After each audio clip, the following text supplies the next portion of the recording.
आतापर्यंत महाराष्ट्राच्या भावना याच होत्या की सन्माननीय उद्धव ठाकरे आणि सन्माननीय राज ठाकरे यांनी एकत्र येऊन महाराष्ट्राचं राजकारण आणि राजकारणाची सूत्र हातात घेतली पाहिजे, ही आतापर्यंत लोकभावना होती किंवा आहे.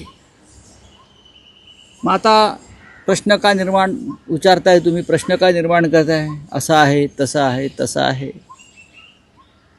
महाराष्ट्राच्या मनात जे आहे ती भावना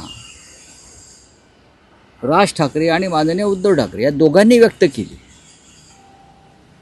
दोघांनीही आपल्या आपल्या भूमिका मांडलेल्या आहे, हे लक्षात घ्या. आणि जेव्हा दोन प्रमुख नेते अशा भूमिका मांडतात तेव्हा त्या आपण गांभीर्याने घेतल्या पाहिजेत आणि पुढे जायला पाहिजे. आता काही लोकांना त्याच्याविषयी वेदना होणार, कारण जर उद्धव आणि राज ठाकरे एकत्र झाले किंवा राजकारण एकत्र केलं तर आम्हाला कायमच्या शेतावर जावं लागेल, आम्हाला कायमच्या शेतावर जावं लागेल किंवा आम्हाला कायम संघ दक्ष शाखेत जावं लागेल. कारण महाराष्ट्र हा कायम ठाकरेंवर प्रेम करणारा महाराष्ट्र. महाराष्ट्रानं सातत्यानं बाळासाहेब ठाकरे आणि त्यांच्या कुटुंबावर मनापासून प्रेम केलं आणि आजही करतो आहोत. पिढ्या बदलल्या पण हे प्रेम काही कमी होत नाही. त्याच्यामुळे अनेकांना भीती वाटत असेल, त्यातून त्यांच्या काही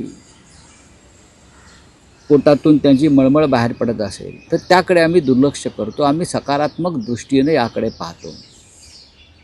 महाराष्ट्रात काही चांगलं घडावं आणि महाराष्ट्रानं एकत्र येऊन हुकुमशाहीविरुद्ध कायम लढे दिलेले आहे, विसरू नका. चले जाव आंदोलनाची ठिणगी या मुंबईतच पडली, महाराष्ट्रात पडली आणि त्यामध्ये मराठी गिरणी कामगार पुढे होता, मराठी माणूस पुढे होता, हे लक्षात घ्या, विसरू नका. नाही पण राऊतसाहेब, तुम्ही जेव्हा म्हणता की उद्धव ठाकरे आणि राज ठाकरेंनीच या विषयावर बोलावं आणि तेच एकमेकांशी बोलतील, अशा वेळेस दुसऱ्या फळीतले नेते मात्र प्रतिक्रिया व्यक्त करत आहेत. आमच्या पक्षामध्ये किंवा शिवसेनेमध्ये अशा प्रकारचं कोणी काहीच वक्तव्य केलं नाही.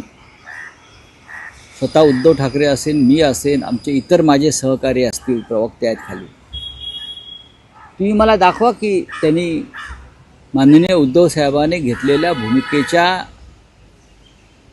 विरोधात जाऊन आपलं मत व्यक्त केलं नाही. आमच्या भावना फार स्वच्छ आहेत आणि आमचं मन निर्मळ आहे या बाबतीमध्ये.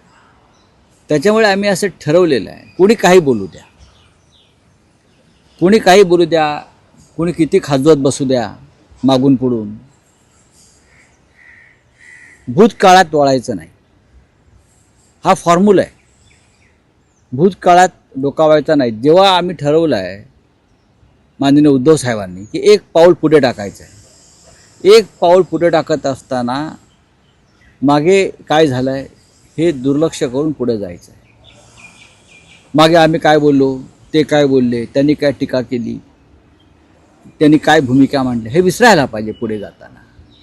याला सकारात्मक दृष्टिकोन म्हणतात. जेव्हा आम्ही काँग्रेस आणि राष्ट्रवादी काँग्रेसबरोबर आघाडी स्थापन केली तेव्हा आम्ही एकमेकावर टीका करत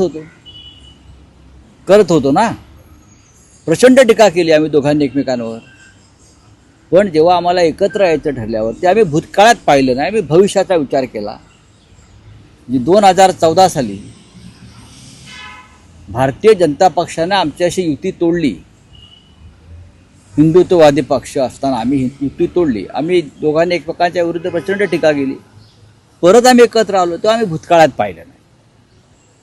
आम्हाला एकत्र यायचं होतं, ठरलं एकत्र येणं गरजेचं आहे, आम्ही एकत्र आलो, आम्ही निवडणुका लढलो, भूतकाळात डोकावलं नाही.